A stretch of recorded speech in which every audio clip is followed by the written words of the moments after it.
এই দেখুন বন্ধুরা, আমি গ্যাসের চুলায় একটা প্যান বসিয়ে দিয়েছি আর এখানে এই যে এইরকম ভাবে আলুগুলোকে আমি কেটে নিয়েছি। আর থিকনেসটা দেখুন এইরকম মোটা মোটা।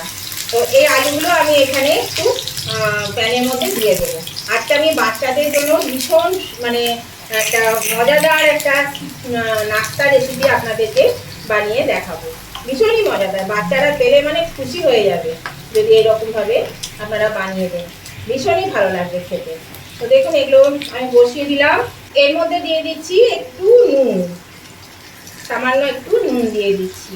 এবার আমি এটা ঢাকা দিয়ে দেব। এটা সেদ্ধ হবে, আলুটা ভাজা হবে, সেদ্ধ হবে। এখানে বন্ধুরা দেখুন 3টে ডিম আর এখানে কাঁচা লঙ্কা আর একটু নুন দিয়েছি, ডিমটা ফেটিয়ে নেব। দেখুন বন্ধুরা, আমি 3-4 মিনিট পরে ফিরে এলাম। এবার আলুগুলো একটু উল্টে দেব। তো এই রেসিপিটা যদি বাচ্চাদেরকে বানিয়ে দেন বন্ধুরা, খুব মানে ওরা ভীষণ আনন্দ সহকারে খাবে আর প্রতিদিনই বলবে আপনাকে বানিয়ে দিতে। আর যেহেতু এটা আমার বাড়িতে বাচ্চা নেই, সেই জন্য আমি কিন্তু কাঁচা লঙ্কা দিয়েছি কুচি করে। তো আপনাদের বাচ্চাদেরকে দিলে অবশ্যই লঙ্কাটা দেবেন না, কেননা ঝাল খেতে পারবে না। তো সেখানে আপনারা একটু গোলমরিচ গুঁড়োও দিতে পারেন, আবার কিছু নাও দিতে পারেন। তবে বড়রা খেলে অবশ্যই একটু লঙ্কা দেবেন, খেতে ভালো লাগবে। তো আমি সুমনা চলে এসেছি আজকে রেসিপি ঝুড়ি থেকে একটা রেসিপি নিয়ে। আশা করি আপনারা সকলে ভালো আছেন, সুস্থ আছেন। আমার পরিবারে আমার সকল বন্ধুদেরকে স্বাগত জানিয়ে আমি আজকে রেসিপি শুরু করছি। এই যে এত সুন্দর এই নাস্তাটা হয় না, খেতে ভীষণ ভালো লাগে, জানেন তো, দারুণ লাগবে। আর খুব সহজ, খুব কম টাইমের মধ্যে হয়ে যায়, একদম সময় লাগে না, আর বিশেষ কিছু উপকরণ লাগে না। মাত্র ঘরে 2টো উপকরণ থাকলেই এই রেসিপিটা হয়ে যাবে। তাই এই পিঠটা আবার হোক ভালো করে। 3-4 মিনিট পরে ফিরে আসছি। এই বন্ধুরা, আমি এটা খুলে দিলাম। আলুগুলো কিন্তু 2 পিঠই বেশ ভালো ভাজা হয়ে গেছে, দেখুন সুন্দর করে ভাজা হয়ে গেছে। এবার আমি এই যে ডিমটা গুলে রেখেছি, এই ডিমটা আমি এর মধ্যে দিয়ে দিচ্ছি। এখানে আমি 3টে ডিম দিয়েছি, আপনারা 2টো ডিম দিলেও কিন্তু এটা হয়ে যাবে, কোনো অসুবিধা নেই। 2টো ডিমও ভালো হবে। যেমন পরিমাণটা আলুর থাকবে বা তাওয়াটা যেমন করবেন, সাইজটা যেমন করবেন সেই মতো। আবার আমি এটা ঢাকা দিলাম 2-3 মিনিটের মধ্যে, ডিমটা একটু ঠিক হয়ে যাক, সেট হয়ে যাক। এরকম বন্ধুরা ঢাকাটা খুলে দিলাম, দেখুন ডিমটা হয়ে গেছে, কেমন সুন্দর ফুলে উঠেছে। এর মধ্যে আমি একটু মজরেলা চিজ গ্রেট করে দিয়ে দেব।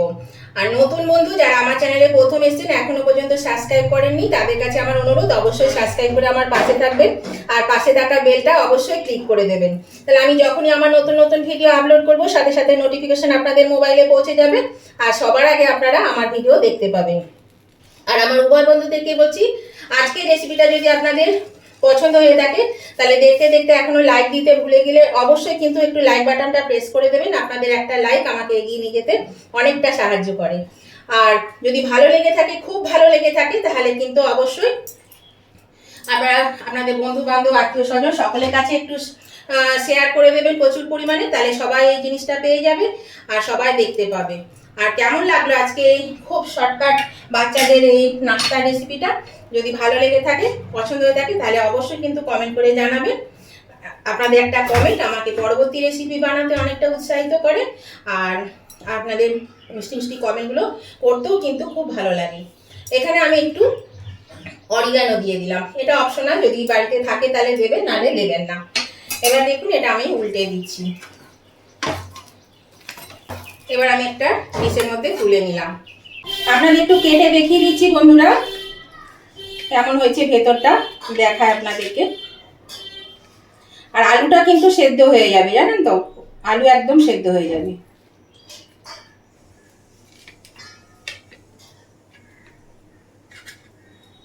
তাহলে বন্ধুরা ভালো লাগলে কিন্তু অবশ্যই লাইক শেয়ার কমেন্ট করতে ভুলবেন না, লাইক শেয়ার কমেন্ট করে দেবেন। আর আজকের মতো রেসিপিটা আমি এখানেই শেষ করছি। আবার নতুন ধরনের নতুন কোনো রেসিপি নিয়ে চলে আসবো।